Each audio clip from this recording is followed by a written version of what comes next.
Question for the day is, in a weird way, do you think there is anything to the fact that maybe because the Cardinals were able to sneak into the playoffs in 06 and 11 and win the World Series, that now created a precedent where this front office now plays to just make it into the playoffs and just hopes to strike gold again? Mo has actually, in a couple interviews that I've done with him, or even in the scrum, has kind of referenced, hey, this is something we can, if we need to, address before the trade deadline. So even by saying stuff like that, I think it could give the wrong impression, oh, they just want to tread water and save money until they see if they're in or not. And I don't know if they generally operate that way. I don't think they do, but I do think that this year they operated in a way that left the door open to scale back for next year if it doesn't go well. Like the contracts for Gibson and Lynn, 1-year deals. And I know the fan base wanted to see go get some security and some multi-year contracts for free agent starting pitchers. And they did that with Sonny. But the other two, it feels like, let's kind of wait and see. Let's patch this up and see if we can't get some guys up from the minors, develop some pitchers to where we can maybe, if this year doesn't go well, you find a way to kind of lay out of it for 2025. And I wouldn't call it rebuild, but I think there is room to retool. And I don't think they wanted to overcommit. You think because of the Bally's now. thing? You think because of the Bally's thing that they were saving resources? No, I think because they lost 91 games last year. Like, the Bally's thing might be part of it, but I think it's primarily, hey, what we were doing didn't work last year, and if it doesn't work for a second year in a row, maybe that's an indicator that we need to do something a little bit differently and take a minor reset and kind of see where we're at before really diving in. And it does happen to coincide with a little bit of uncertainty for y'all. So I don't think that, don't hear what I'm not saying. I don't think that's a motivator, but I also think you could look at it and go, the timing is such that maybe we just kind of see, we don't re-sign Goldschmidt before we need to. That's a Cardinals move in years past. They did it with guys like Michaelis and Carpenter and others. I think they're kind of leaving the door open to be able to pivot if for 2 years in a row they look up and go, yeah, we didn't get it done for whatever reason. But also, traditionally, regardless of... Tradition. Well done. There you Do go. that again. There you go. Tradition. All right, good. Anyway. That was good. I like it when you break into you didn't songs. put me on the spot. I did it organically. All right. I think So I Chad was more secretly comfy with wishes it. he had the career that you had in the thespian. I think, now, to be clear, I need to thespian. With a P. Thespian. Oh. Thespian. There it is. No B. So with the pitching thing, to me, the Cardinals. By the way, get Old Master Painter by Richard Hayes. Yep. That's going to be our return song because I want to play that for Brendan. They don't like to sign big money, long-term contracts with starting pitchers. I think as an organization, they look at that as kind of risky. So they did go 3 with Sonny, and I think most people realize maybe that third year with Sonny may not be as good as this year. We will see. But to me, I was hoping they would sign another starter for longer terms because the cupboard might be bare next year. But I knew they weren't gonna because they committed 3 years and some money to Sonny. Probably weren't going to see another one, right? Yeah, well, I mean, especially that's kind of just how and they signed the 1-year deals first and then did Sonny. So they had the 3 starters signed that Mo had, I guess, promised. He said, we need 3 starters. And then for a moment in September, he kind of said, well, 3 might be tough. But then he went out and did 3. So I didn't expect anything the rest of the way either, because how often is a club going to sign 4? And if the GM, the Pobo, said 3 and did 3, then they've kind of done what they set out to do.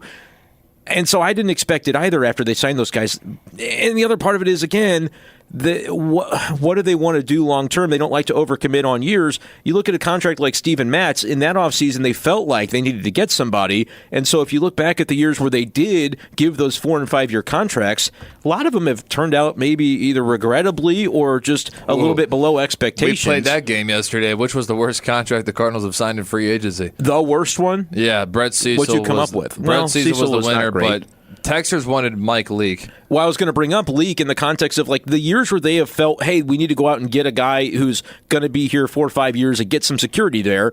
by year 2 or 3, you're going, why did we do that? So, like, Lynn Gibson, they're both pitching well, and the Cardinals didn't overcommit that if the wheels fall off for either of them, they're cool. They don't have to look at 2025 and go, well, we've got this dead money on the payroll that's not. I mean, maybe you're dealing with that with Matz and Michaelis a little bit and figure out what those guys will bring for you. But I think that's part of the reason that you don't want to overextend on doing it with other guys in that same range. Wouldn't you say that Michaelis, Matz, they're not terrible pitchers over the course of their career, but they're like they're in that mid-tier of when you're going to sign a guy, you're going, that's a mid-tier, 16, 15 million, 11 million a year. That's kind of a tier that those guys fall within, whereas maybe Jordan Montgomery would have been slightly a higher tier. Well, 25, evidently. And obviously, Sonny is a tier up there as well. So they did the Sonny thing, and I think after that they said, when it comes to that next crop of names, we don't necessarily want to go multiple years because who knows what this team's going to do. We lost 91 games last year. If that happens again, we're kind of shooting ourselves in the foot by adding money that we're going to be compelled to start those guys next year. If we give them a contract, we're going to be compelled to start them again, just like they're probably going to do with Matz and Michaelis, even if the performances aren't indicated they should do that. Let's talk, Steven Matz. Okay. So he had a lower back issue. He did. From running. That's where it cropped up. He was running after his last start, according to Matt's. I don't do much running, so I don't deal with that. I got to run today. You run your mouth a lot. Well, hello. Got him. The news of that was kind of out of left field because Good baseball pun. You're looking. good. He was not good. He got 10 outs. 3 1/3 in a span of which you were playing 3 games in 27 hours. Not ideal. Okay? His ERA, his first 2 starts were good. His ERA, I think, over his previous 4 starts is 8.8 or something. Not good. So the back seems to me, because we've seen the velo down before this last start. Now, clearly, I did. Couple starts ago, he was 95. I mean, but okay. There might have been another one. I'm just saying he wasn't himself. I'm not saying to that extent because clearly he's throwing 90. I'll push back. How many starts ago was it that Ollie said it was actually one of his better starts when we all kind of said, all right, maybe don't say that. But in Ollie's defense of that start, the velo was fine. And that was only like 2 or 3 starts ago. One of the bad ones, he actually had okay velo, right, which compelled Ollie to say what he said. That was his last one. But he wasn't locating. He didn't pitch well. So to me, I thought there was other issues going on. But they have a problem now. If the back, you can't send him back out for a start. And right now, their rotation is kind of TBD, as I saw it, with an open spot. Well, because they had the MRI, and we'll wait to see if they make a move today, I guess. And so who's the guy? Is it Robertson? He's pitching really well. Sem. Pitched really well again last night. How do you say his name? Well, I say it the way it's pronounced, which is Sem Robertson. Robertson. Yeah. Which I said it correctly, too. Yeah. As did Alexa Dad on the postgame the other night. Like, nailing it. Stat. Good. Yeah. He's because a big Alexa Dad. Hungo goes, Sam, and he goes, I'll let Alexa handle the rest of it. He just said, I'll let you say how to do the last name because Hungo didn't want to. But is that the guy? That's a good business decision. Or the other guy to me that I think his stock is on the rise is Libby. Now Libby is going to be controversial to me. Libby, bullpen Libby is nastier and it's better velo and is much more aggressive. Yep. What if and Libby is a guy, he said, I'll pitch every day. You want to pitch me 3 days? So what have you said to Libby? And I'm just throwing out there because I don't know the right answer. I just know there's a possibility when 3 of your starters, and Michaelis, by the way, has had 2 pretty good starts just in a row. Just give him the 6 innings and the 3 runs, right, and they did that last time. So 4 of their starters are in a good place right now. Matt's could be the back. We don't know. So if he's not okay, do you go Robertson? Or do you go Libby, which isn't really out there because I think he's doing a great job in the bullpen, and do you just change the marching orders and go, pretend you're coming in the 5th? Imagine this. And I want to see you, like, he has a snarl out just of the bullpen. Just go bleep and do it, Libby. Don't save your fastball. Yeah. No. Give me, put the pedal down, and if you can go 4 or 5, in this start, I'm just saying, which do you think has a better opportunity for success? Let me add some context to this question. Okay. So we have Liberatore. For his career, he has pitched 18 games as a starter and 25 as a reliever, so kind of close. Yeah. So the sample sizes should be okay a little bit here. His ERA differential between starting and relieving is 2 whole runs, which is kind of alarming, and the OPS differential is 249 points, which is also very alarming. So consider that as well. He's been significantly better as a reliever. Well, and that's what the cat, the snarl, I think is real. And It is real. and he tries to every year. That was good. Every year we go to spring or at winter warm up, and he talks about wanting to be that bulldog for 5, 6, 7 innings and take that mentality to the starting role. We hadn't seen it. Now, he didn't really get a legit look as a starter this year. Did it a little in spring, but I think we went to Jupiter knowing that, Libby probably relief because of how good he looked at the end of last year. Maybe Zach Thompson is the guy that's the starter, and that's the way it played out. Libby looks so good right now. Do you want to mess with it? That would be my question. He's 24. Yes. And Okay, it's not like... And by the way, Sem is only 22, so you may not want to push him just yet. That's the other side of that. That's why I think it's an interesting discussion. It is. So, Libby's 24. So it's not like, hey, guys, he's a reliever. No, I don't. Look, his career path is kind of 3/4 of the way through. He's a reliever. Yeah. He's a kid still. And if you can somehow You're right. tap into that bullpen tenacity and snarl, and this guy can be that as a starter, that's gold. All right, so would you go Libby? If that was the decision, Matz IL today, you bring up a reliever, and then Libby kind of pushes in. I'm actually looking for feedback because I haven't made that in my mind. Like right now, I'm Mo, you're Gersh, and you're one of the analytics Why do you guys. get to be I'm Mo? Heim. Why do you get to be Mo? No, because he's only doing it like texting and emailing. Can I be Yachty, who's also just texting and emailing? He's not doing anything. He's actually just pot your mic I'd down. almost rather be Heim because I'm looking ahead. I'm looking to the future. Can I be Heim? No, is that okay? because we're talking about what could be the next star. I talk too much to be Heim. Heim doesn't like to talk. He keeps it close to the vest. He talks. He's just not going to go on camera. He's just not going to talk about that. I will. All right. That's a bad – because now it's like, boy, that Heim is silent. No, he talks. I know. He's approachable. You're not going to put a mic in his face because you know what? He's an advisor, and he doesn't want his He name. doesn't want to overstep whatever Yes. the consideration of his role at present is, and he does a great job of that. Oh, he's stoic. Like No, Goldie. that's not what it is.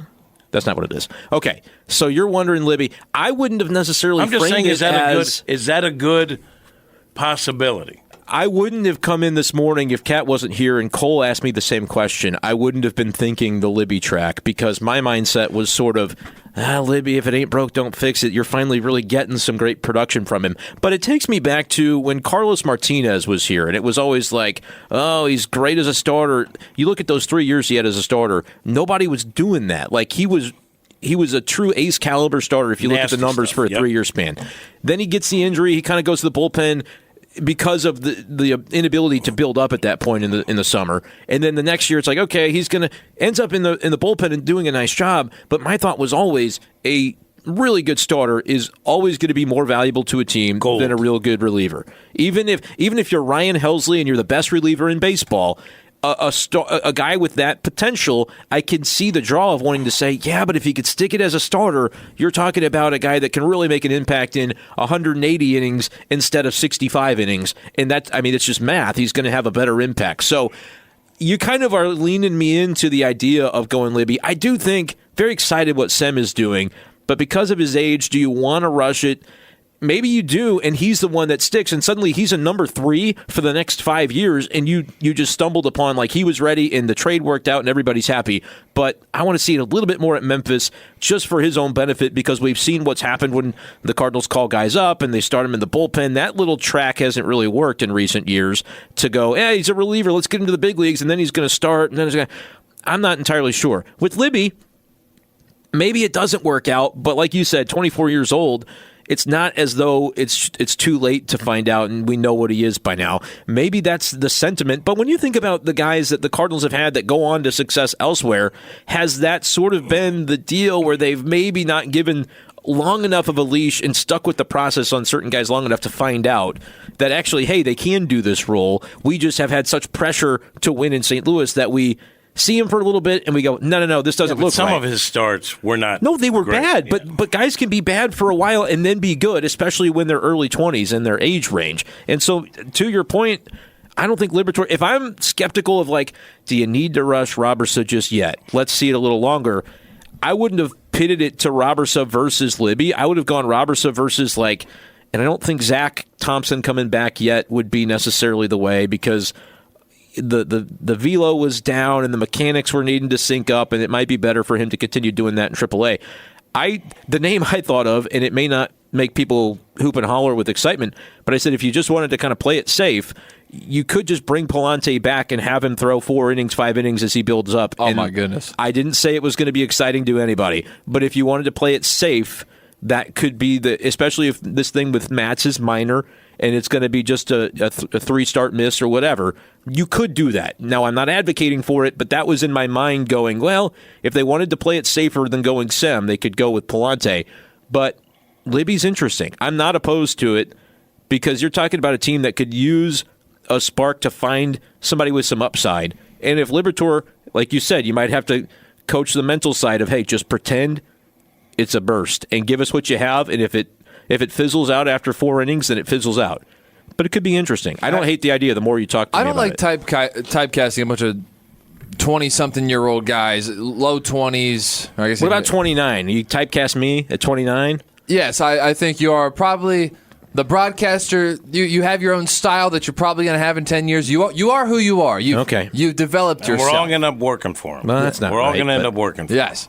But I don't like typecasting all I'm in here one day a week, the low Kat, I'm just 20-year-olds and saying what they are now is what they're always going to be. You got to let guys develop. Like Jordan Walker, for example, he's a minor leaguer right now. He's not going to be a minor leaguer for the rest of his career. So you got to let these guys develop. But at the same time, what's the definition of insanity? So I do feel like I am inspired. Maybe I'm falling into the trap that's already been proven to exist previously.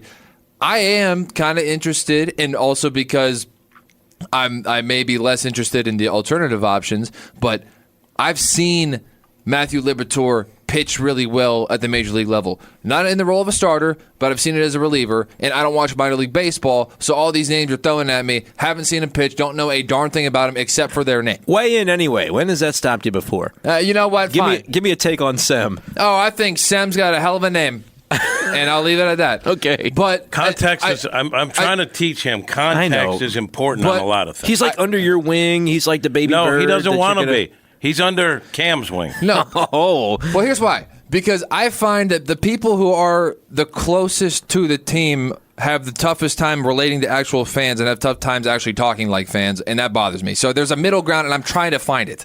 I'm working on it. Hold on. He does strive for it. No one is nicer to fans than I am. Yeah, but you don't think like a fan. But you don't think like a fan. He says you can't relate to them. You're too close to it. I'm not saying you're mean to them. I'm just saying you're so I talk close. to fans throughout every game. Like I'm not saying you're 'cause mean. I go. Do you have the pulse? I talk to them. Do you have the pulse of the fan base? I'm not asking that as a leading question. Do you feel you have that? Yes, and Because you talk to them a lot. I do, and Yeah. I think the stuff you see on social media is geared toward the negative, and there's some of that, throughout the whole fan base. It's just not as vitriolic from the folks you see. No, when you talk to them in person, they might say, they're frustrated, they wish this or that, but there's not the venom that sometimes can exist But online. fans feel that sometimes when they've been putting up with a lot of losing. I feel a bunch of venom right now because my team just got swept in Oakland. He started yelling. I feel some venom right now about my baseball team. Why do you feel venom? They were in first place, and everyone knew that they were going to drop like a rock. And said guess what? I wanted they a month. dropped like a rock. Like what? The goal- Why be venomous about that? I don't do Pittsburgh radio, but if I did, Can you imagine if he did? the goal for Pittsburgh radio is to have the Pirates carry you to training. Just be interesting until training camp, to and the then let the Steelers. Steelers take over. Let them steal the show. And you can't even do that. You can barely hold on to 3 weeks. So my point is with that, and then we'll circle back to the Liberatore conversation about the definition of insanity. I'm saying that the closer you are to the team and the organization, the further you are away from the fans. Not geographically, yes, you're with them, you're engaging with them, you're nice to them, you have a good rapport with them. I live here. He thinks you're a fraud. But in your mind, you don't think like a fan, and you got to have both. No, that's not the same thing to say you don't think like a fan as you can't relate to the fans. It's totally different. You don't feel the same level of pain. Let me tell you something. He brings this argument up all the time. Who? Cole does. But do you agree? Because he's defending. I'm saying there's a middle ground. He's defending his guy, his world of being a guy who lives on social media, and that's the real fan. Where I disagree with that. They're fans. Well, yeah. They're fans, but they're part of a wider swath of fans. And I don't live in an ivory tower. I have friends. I have places I go, people I talk to all the time. And to act like I can't relate to them or I don't get the feedback because, listen, someone that I talk to, hey, I'm at the dry cleaner, and they want to ask me about what's going on with Matz. Yeah. You know what they don't say? This team is hot garbage, and they should fire everybody. That's you. That's your posse. Most people are like, look, I can't watch them this year because I got Comcast. Because I have a hangover last year. We have a hangover from last year. I get that. And Comcast, sorry, at some point. I'll give myself a second. That was really good. That was. What really do you good. have? DirecTV. So can you watch them or not? Through my parents. I couldn't do that. Just so you know, like every team is going to go through this. It's not. I mean, it's fun to do.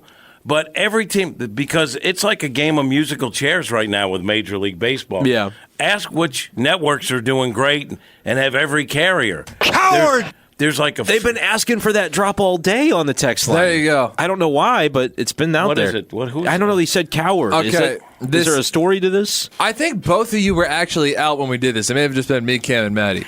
But there was a weird clip from Jack Edwards, who's the Bruins broadcaster, where he was just yelling at the refs and really not making sense. And he kind of just ended his rant just yelling the word coward. And then they went to commercial break. Coward! And Jack Edwards, by the way, I think just retired after last night. I don't know. He's about to retire. That part doesn't sound that important. How did the coward? What do we? He sounded like he didn't know what he was talking about. He was just saying words. Oh, okay. He was trying to yell at the refs. What he was saying, he kind of was slurring his speech too. So I'm not accusing him. Careful now. I'm not accusing him of being drunk on the air. You just did. But careful. He sounded like he was drunk on the air, and then he just randomly yelled at the ref and called him a coward for skating off the ice. Coward! And now we play that whenever we support the Cardinals. Whenever someone says something nice about the Cardinals, we play that now. Do you see what happens when you're gone? Dude, Cam thinks it's the funniest drop ever, and it kind of is. You can't go on road trips anymore, Cat. It just doesn't. Disarray is how you leave this show. If I time the drop properly and I slip it in when you're not expecting it, it is one of the funniest drops we have now. So most people are saying this team is a joke, not 10%. I'm not saying people are happy or, as I was saying, people say, I can't watch them this year. Like, I wanted them to be better, and they're not. Like, I'm just saying, look, if you're on social media, you are tough. Like, no, hold on. Like, if you're on the text line, you are tough. You are a UFC fighter, and you would kick someo's butt. And you got cauliflower ear. I'm telling you. But most people are like, yeah, it's awful. I can't. Why can't they hit? It's a different tone. It's a different level. Different tone, exactly. Well, this goes back to the Jason. And they're not as tough because I'm a coward. Everywhere I go, people are in my face about how no one says that because I'm not. But it's like Yelp on reviews. The text line. But it's on the text line. I'm just saying it's a different tone. It's a different level. People get angry on social media. People vent. You know why? Because no one's around them to push back on them. Except with a follow-up tweet. And the people that are the angriest, I notice, are the people that don't really have any followers or have like a because they make a burner so they can say what they really feel. Was that a dig? Instead of having their name attached to it. Well, I do. Why? I do think you need to have your name attached personally because people want to be extra venomous. And they can. And nasty. They have the freedom to do it. I don't know. It gets them off. I have no idea. I mean, I just don't know. That's your second happy ending joke on the radio this careful. week. Yeah, I did misstep on KMOX, but that's neither here nor there. So back to the question at hand, Liberatore. Okay? Oh, that's right. We were talking baseball. We just got kind of sidetracked. It happens. I just think, and again, we don't know what's going to happen with Matz. I actually was watching the game. and thinking to myself, he's going to have a shoulder soreness Something or something. They're going on. to shut him down. Sometimes a phantom IL stint. I'm not saying that's what this back is. That's what I was saying, because we've seen it before where a guy who has been okay in another city, right? Well, he's had some good numbers here. I'm just kidding. But From July to like Jordan April Hicks? 15th, Matz was pretty good. That was Best his ERA first- in that was baseball. first Texas. But he can't get it together. Yeah. Sometimes you just let him get away from it for a handful of days. So I thought that was coming. But anyway, so I was thinking about the different options, and I know people that think Liberatore will end up closing for the Cardinals one day if he sticks around. Maybe. And lefty closer, We've seen it. He could be Andrew Miller. I mean, but if you can get him to be that guy as a starter, it's gold. Which Andrew Miller? The Indians Andrew Miller, or the Cardinals Andrew Miller? He was okay for the Cardinals. pitching too. multi-inning stints in the playoffs, Andrew Miller.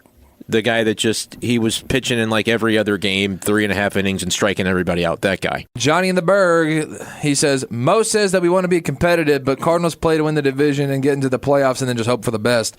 It's always that way every year. They never plan or spend to win a World Series. That is not Mozeliak's fault, though. It's not his money. I hate that every fan thinks that. Do you hear that a lot? Oh, the Cardinals just play to try to get in. Someone said it, and it became a popular thing. It's really popular now, and it's like I don't think that's how it works. Like I don't think you can do that. You can try to build the best team that you can, and your goal is always to win the World Series. But there are other stipulations. Maybe it's that they never go all in to win one now. They never do that and mortgage the future as a result. Maybe that's what people are describing, but they wouldn't like it if the Cardinals went all in, came up short like the Mets did last year, and then they have to step back. Nobody wants that. They want to win a World Series, but they also have a budget that it's about 10 to 12th place. Both are true. It's also beyond budget, and you could, if you talk to other people from I'm sure that the narrative has changed because they were awful last year, and they're sub 500 this year. But what I used to hear when I would talk at the winter meetings to other executives and stuff, they would say the thing that the Cardinals do that they admire is they're efficient with their dollars, okay? And they never react to a move that someone else makes. And they said that serves them well. When have they had to rebuild? They haven't. At least you can look at it now and say maybe they're closing in on it. I don't think that's the case, but that'd be a fair point. But because they've always been fairly efficient with their money, yes, you could say they're cheap chokers for not going out and spending a ton of money on the starter, but they look at it as it's risk versus reward, and the risk is too great, and we don't need to hamstring ourselves for 2 or 3 seasons. And I'm going to defend the Cardinals here. Howard! Here's what I got. How many World Series have the Mets and Yankees and the Red Sox and all them won? Okay, The Red Sox have a couple. The Red Sox got their one in 2018, but they've had a litany of terrible contracts. The Dodgers got the COVID World Series, so you can kind of decide how much you value that. It counts. They won a World Series. How about the Angels? So, yeah, just signing a bunch of big-time dollars does not always work out. In fact, in a lot of cases, it hamstrings you. But what I will say is, in kind of researching payroll and stuff like that over the years, the best way to win is to win with really good young players who are cheap. If you're young, cheap talent is really good, that is a gold mine for you to be a winner. And that's what the Cardinals have not done, so now I'm going to come back to them and criticize them. And they have not been able to do that, so that definitely is part of it. But I don't think it's because they're getting outspent by the Dodgers and the Angels and the Red Sox and the Yankees and the Mets. I don't think that's the issue. So, to me, if you look at where the shortcomings are with the Cardinals, it's with young pitching. They used to have a pipeline that dried up because these guys aren't coming off the conveyor belt like they used to. They really did right? used to do that. I mean, it used to be that for a while. For whatever reason, that's not happening. Michael Mayer's ruined it all. They do have – it's Myers. Shoot, I knew I was going to let you. Knew I was going to mispronounce it. Priory. Golly. And they do have good young players, and I think part of the equation is they've miscalculated on who the ones to keep are, right? They settled on their outfield, and Rosarena's gone. Now, Tyler O'Neill's gone. they made some bad decisions. They had a pipeline of young, talented outfielders that are now elsewhere. Even Lane Thomas is playing well. See, Lane Thomas is different to me. That's shocking. I agree. Lane Thomas why, is different. Tell me why. Because Lane Thomas had something that they hadn't seen before, which is long COVID. Yep. This is Lane Thomas telling me. They put him back. He was over COVID. He got medical clearance, and he's in the outfield, and he just... Do you remember that? Yes. That was a bizarre. Scary. Yes. And so they check him out, and this is the stuff, when you're on... Well, Twitter, he couldn't check a baseball? You're not going to have... He couldn't. I've never seen anything like it. He couldn't. It was because he was 2021. It was the next year. He had the still- COVID fog bad. It was called long COVID. Yeah, he had the fog. And so they decided, all right, we're going to go in another direction. And to me, that's context, which is important with Lane Thomas. Do you It agree? is very important, but it is still like part of the picture of, man, this keeps happening. Like, all right, if you knew it's long COVID, is the decision like it's going to be this way forever, or does he maybe come out of it, he just needs some time? And he's a good player. It's not like he destroyed baseball like a Rosarena. And he's struggling a little bit doing. this year, to be clear. But he's had he's a good player. some good years. Now, Rosarena even struggling this year. Well, he's in last I looked, 136. Well, that's not We very won nice. that trade. No, we won that trade. He's had 5 We years won that trade. of really good play. By the way, You got your reparations with the Rays, by the way, with this whole Kittredge for Palacios. you think that. Do you know offhand his OPS, Palacios, this year? Palacios having a big year. Not a clue. Take a guess. I assume I just want you to guess. No more context. Just guess. 7. Well, I'm going to over guess. I'm going to say 786, which would pretty good. It's 895. That's a problem.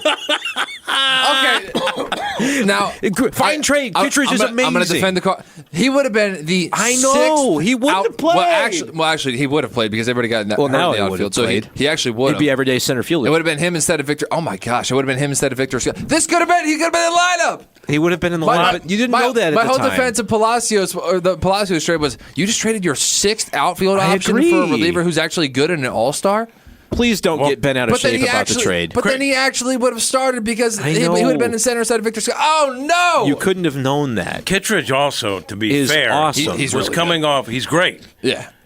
And the Cardinals, this was a prudent move that the Cards made because the truth is Kittredge had been coming off surgery and really got in a handful of games last year at the tail end. Just got his feet wet again. Which let him know I'm healthy. But you still don't know which direction you're going to head in after that. And, he said that was like the biggest thing that he was able to get in those games at the end. But it's not like he was fresh off being an all-star. He had surgery. Yeah. So that was a smart move by the Cards. Palacios, by the way, great guy and showed some pop for the Cardinals. Yep. But defensively in center field, I'm taking Victor Scott II every day. Of course. The week and twice Victor on Sunday. Scott's hitting 080, though. I mean, that's just to I'm be just fair. saying that we were talking defensively. I don't know if Palacios is No, but a Victor's long-term center and with fielder. He's not, but Victor's not on this team right now either. I was so just that's using the defense as a comparison. I know. I know. We're just saying, like, at day one, who would have gotten the nod? Not knowing Understand. what we know now, Yeah. especially after spring They training. may Victor Scott was have toolsy. They may still have done what they did and give Victor a shot at it, which I didn't mind. I was Brennan. for it. Are we? What are we going to argue about? Because we haven't really argued. Here, I got an interesting topic. Lateral Okay. List provides it to us on the Out Exchange at Kirkwood text line. Be honest, are the Cardinals right now more likely to get swept or sweep the White Sox? Sweep. Because the White Sox are that bad. They are not. They can't possibly get swept. If they, do you think it's? Got to pick one. And this is tricky. I would say Starts with Sonny today. I'd say they're more likely to sweep because Yeah. if you lose the Sunny game, I'd probably obviously. You We're can't. If you lose the Sunny game, then that's bad because you shouldn't lose a game. 2 out of 3 is not even good enough. If this you weekend. lose the first game, you're more I likely know. to get swept than Thank you are to sweep. Yeah, thank you. I realized how it sounded. 2 of 3 isn't even good enough. Would you agree? You need to sweep this series. This team is 1-13 coming in on the road. I never hold a team to a standard of I requiring a almost sweep. never do. This time I kind of say 2 of 3, you're going to go, all right, great. We're still 2 games under. Sweep, get to 500. Let's move this thing Cardinals along. win 2 out of 3 to get the job done. That's how I see Kat, it. do you think they need a sweep this weekend? I don't think they need to. It's too early. Let's argue about that. Maddie said. All right. You Maddie simp. said the Detroit series was must win. I was like, no, Nothing it's can too be early. must win, must sweep, but you need I am never a win. must-win guy in April, but I'll tell you what. Now I it's think May. I mean, now it's May. This kind of feels like a must-win series. we're 30-something games in now, right? If the Tigers and the White Sox get you back-to-back, man, that's if you can't terrible. beat the White Sox, it says something about the team to me. Okay. It's not must do anything, but if it would be indicative of, whoa, what's going on here with the Cardinals if that's where they're at. Can I share this White Sox story that I've already told, but you weren't here? Okay, go for it. Last year, I looked at the White Sox, and probably still I'm I'm off this series, so the broadcast will be better. What in the world? He's going to Pooch's in the park tomorrow. I'm taking Stella to Pooch's in the park. Is that what it is? Well, I'll be there tonight, so I'll miss you. But all right. Yeah, I'm off this, so I have to take one series off a month, and I try to make a road series. So I told them all road series, and they took me off this one. Okay. It's because of the Comcast thing. Anyway, boy, that's not good. So last year, Go ahead. White Sox were bad. They were bad. They're bad this year. They are so bad. I wanted to interview Lance Lynn when he was on the White Sox because I already worked out a deal with Mo and Heim that they were bringing him back. You knew about Heim already? Yes. At that point, last summer? Heim was pulling the strings even before they announced that he was That's an pretty advisor. cool. Come on. What do you guys That's new? info you'll only get here on Yeah. Hot Take Central. So anyway, I text Lance, where are you? Like, everyone's there. They're actually starting to stretch and work out on the field. And the PR guy said, yeah, I haven't seen him. I don't think he's here yet. And I go, what about Joe Kelly? I'm thinking, all right, maybe I'll get Joe Kelly. Yeah, he's not here yet either. And we've heard of show and go, right? Yeah. But if the rest of the team is there, and it just felt like it was an outpost in the movie Apocalypse Now. Like, that's what the White Sox felt. Like, the PR guy, and eventually, like, there's guys taking BP, and finally these guys show up. Like, it just seemed there was no one running. And they kept the manager. Yeah. It just seemed like it was a rudderless ship.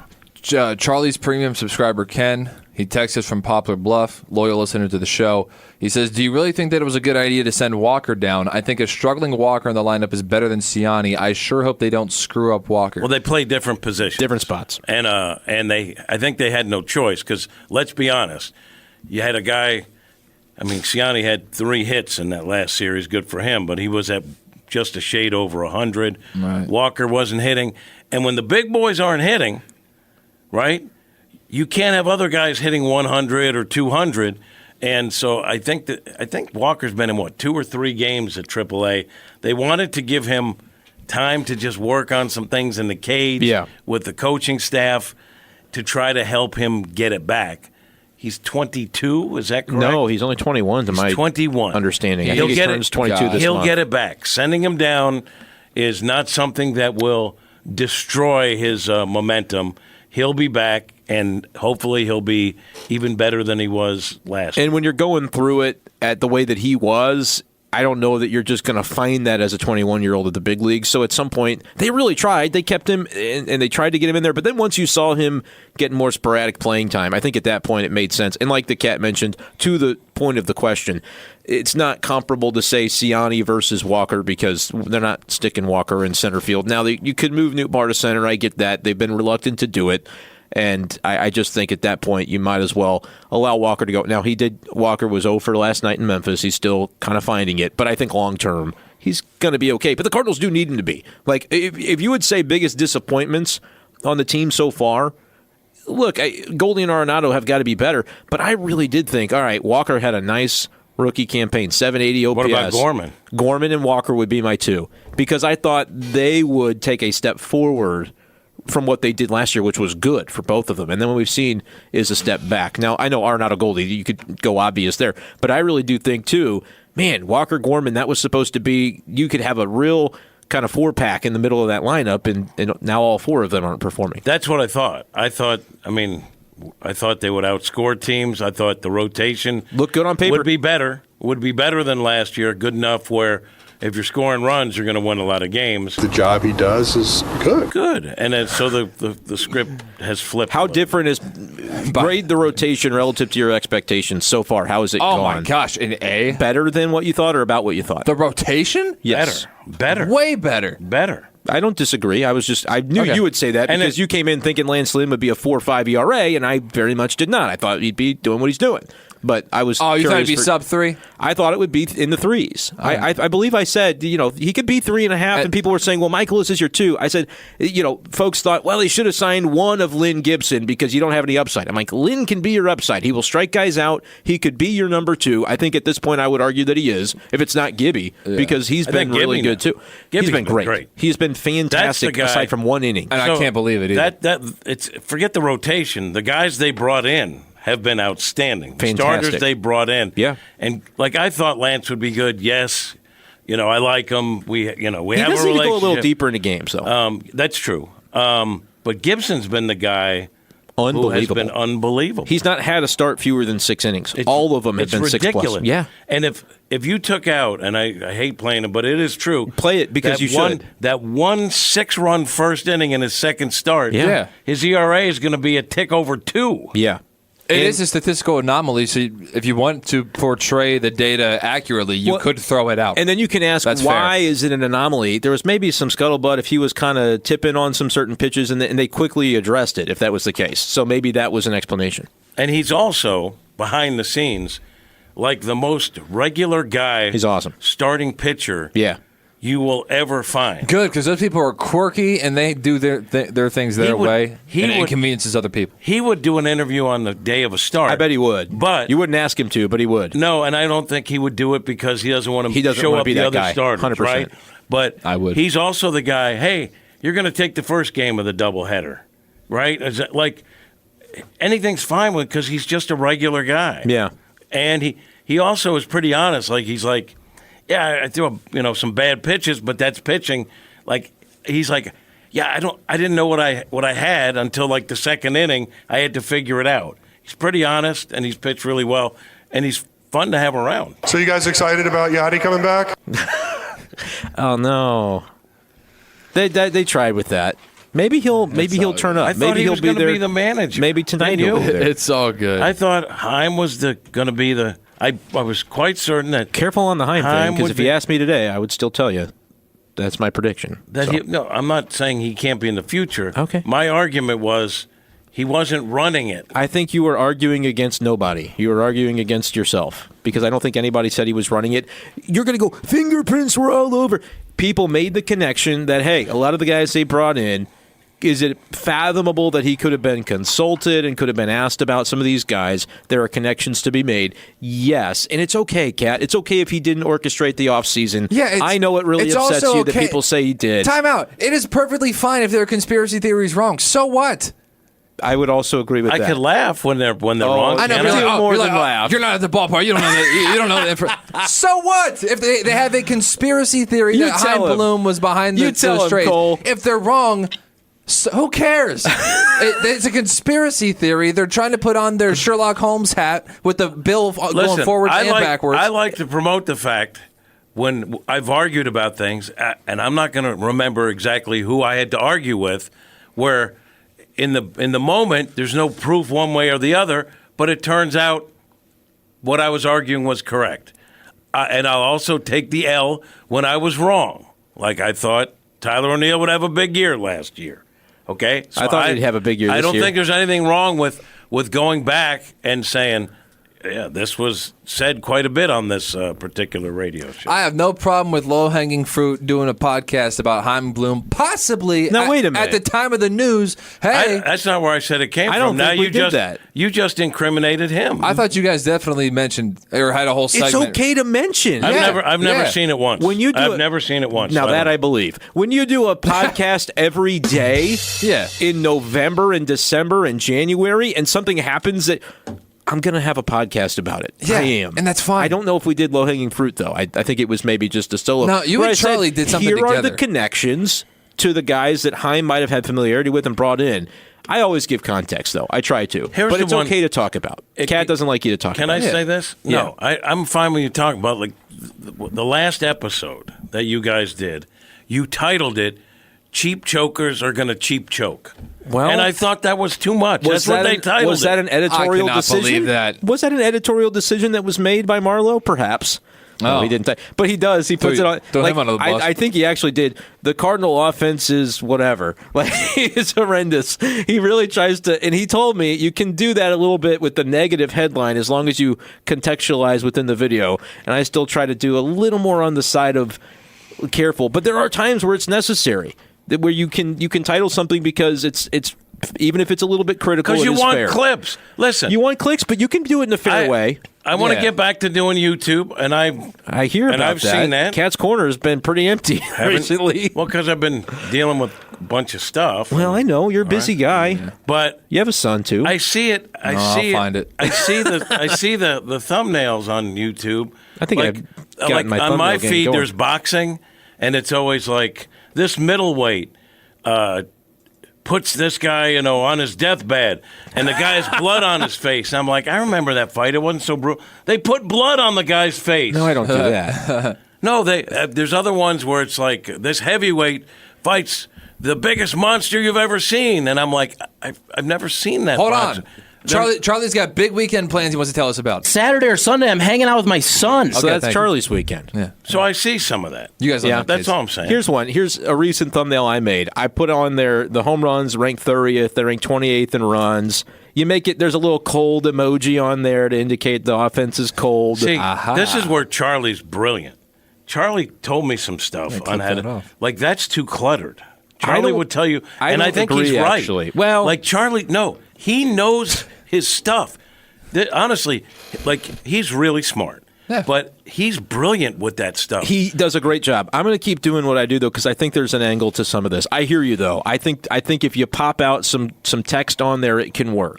And that's what all I I know is that I wanted to do one of those face ones where you the YouTube faces. the YouTube face. Yeah. And it works. This is a phenomenal conversation for a commercial break, so let's take one. Hey, by the way, we got the 25,000 fans 16 and older will take home the Cardinals soccer jersey. That is tonight, and tomorrow is Cardinals hosting the White Sox. May the 4th, not Star Wars night. It is, in fact, going to be the bobblehead night for Adam Wainwright holding his new puppy, Louie. Very, very nice. Why is he holding his dog there?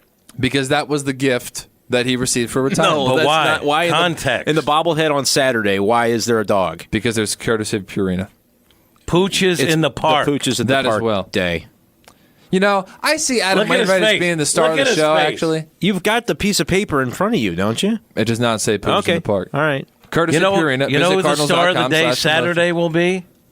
All the dogs. Stella. Wayno. Stella. I say Wayno. Will Wayno be there for his bobblehead day? Will he be there? I don't know. I don't either. I don't know. Are you going to be there Saturday? You know, I haven't decided yet how I'm going to handle the weekend. We've got kind of a gathering Saturday night, so I thought maybe I go I before. was invited. No, you weren't. I've never been invited to your gatherings, so I feel like I'll keep you at arm's length for now. Okay, but if I have a gathering and I invited you, you'd show. I would go. We went to Benjamin Hockman. He was inducted into his high school's Hall of Fame. I went to that with him, for him. That was the whole thing. Did you really? Oh yeah, I love to be invited. To things. I'll be honest. I texted Hoxie, and I said because he Is he a likes hockey player? He likes the. I gave him the name Hoxie. Yeah, because he said what was his nickname before? Hackman. No. Elijah Wood. I think it was. He had another nickname, and he came on TMA when he was new. Oh. I think they called him Frodo, but a little fatter. I don't know. No, he had his own. I can't remember. But anyway, he said that was his nickname. I go, we're going to call you Hoxie. And I think a lot of people call him Hoxie now. I think they do. I don't know if he loves it. I don't know if I guess he's into it. I don't know. I have some questions for you. Yeah, I've got answers. Do I call you b-schaeff? Do I have to? Is that? I do. Do you have Do you? to? I think You've so. done it before, but you're mostly just say B. B? Yeah. That's my name for you. What up, B? The B-shape thing you're referencing because I call my podcast B-shape Daily. And on tweets, you'll third person yourself the as b-schaeff. first time. My It's Twitter account is Colbart Radio, so I'm Yeah, recused from any judgment here. I rarely will say B-shape in a tweet unless I'm promoting the podcast. But in high school, people called me it. I went to Mizzou, independent of anybody I knew in high school. People started calling me it. So it's just some people call me that. It's part of the podcast. This is where I turn my interviewing skills on. Go ahead. on Brenden. Let's battle here. Brenden, Yeah. what performance Okay. during your theater years Right. are you most proud of? And give us some of the details. Is that a good question? That's Yeah. fair. It's a decent. So it's one of two. One was the what's the play? It's called "You Can't Take It With You." Which you performed at Carnegie Hall. I did not perform it there, but I was the grandfather in like stage makeup and the whole bit, and I like that because that was kind of one of the lead parts. But that was a play. The thing I'd be proud of is that when we did a musical, when we did Footloose, there was like a kind of a breakout number where it was one guy and then three backup singers / dancers doing like a 4-part whole deal. And that I got to be involved in that was cool because that was actually like singing and I was the baritone and like you're doing it. And the fact that in St. Louis, I don't know if it still goes, but it probably does for high school theater, they call it the Cappy Awards. It's like the Tonys, but they call it the Cappies, where other high school kids... Named after Colin Kaepernick. I believe it's named after him, but I'd have to go back and check. Spelled differently, so probably not him. Other high school kids will come to your school's performances and they'll go see a handful per year, and it's like there's a formal voting process. And so we were nominated for a Cappy for best number, whatever the title of it was, with a song and a dance, and we got to perform it at the award show as like a special thing. A lot of politics in awards. So that would be something that I would say. It was only 4 guys, Did and I hear I you was one sing of them. baritone? Well, again, you can't just put somebody on the spot and say, "Hey, sing All right, this how on about the this? air." I'll the come song ready. Charlie Brown. I don't know if it was the Drifters. I was ripping Charlie it. Brown. He's gonna get caught. Just you wait and see. I don't Why's know the everybody words. always picking on me? That's a little low. That's more of a bass, I would say. I thought that's baritone. Baritone's a little higher. It's bass and then baritone and then tenor 1, tenor 2. Bass is like James Earl Jones. Bass is like James Earl Jones. So Okay. I was a little above that. But anyway, All right, but hold on. Now, okay, that's a good answer. okay. Here's my next question. Yeah. You now cover sports. You're a sports fanatic. You watch sure. probably more sports than I do. Maybe Not. Cole. I don't know. Cole watches the highlights usually. Okay, Blues so highlights. is there any team aspect that you see play out, say, in the Cardinals clubhouse or Mizzou football locker room, that also is in play when you're performing theater? When you're on the stage and there's a number of people out there, it can be kind of like, you're running the offense in football. Everybody's got to be on the same page. You got to pick up on your cues, like a timing route between the quarterback and the receiver. If you're on stage, you got to wait for the other person to do their part before you can do yours. It's kind of like a bang-bang play. No, but it's like turning a 6-4-3. So you just perform that scene and you come off. Are you guys high-fiving each other? Nailed it! Nailed it! Sometimes with like the emotion of being in that particular instance with the Cappies, that award show takes place in the spring. We did our musical in November, so we wait and find out, we're going to be a part of this. We had to go like rehearse it again because we hadn't done it in 4 months. So when you get done with something like that, it's like the exhale of, well, we did it. We didn't really screw it up. So yeah, there's a dog pile in the locker room after something like that. Sure. So, what's the hierarchy again? Bass, baritone, and then I think it's just alto, soprano? tenor 1, tenor 2. Alto, soprano is ladies. And also flamingo dancer is in there somewhere. Not in- or do I have that wrong? Alto and soprano are only for women? Yes. Okay, Well, I think this qualifies. in every possible way. No, that might be soprano. That might be. So I just, for full disclosure, I've never performed except high school class plays. Yeah. Which were the non-drama people. And me and some friends on the lacrosse team decided that we would write a little play Oh, you wrote a play. and perform it. Yeah. And it was, like, what was the name of that, the plane boss, Fantasy Island. Except this was called Lottery Island, and I played the role of a hippie and put on, like, a big thing with a big ponytail. Sounds right. And, like, John Lennon's glasses. And I thought my performance was outstanding. Did you get a Cappy nom? I did not get a Cappy. Didn't get one. Okay. Although my dad was one of the volunteer parents, kind of as a secure, I don't know, making sure everything was going right. And I went up next to him. He didn't even recognize me because my costume was so. Thank you. Well, that's interesting. And now I can't speak. Degenerate Wombat wants to know if I prefer makeup, dress, or nail polish, or if it's all of the above at once.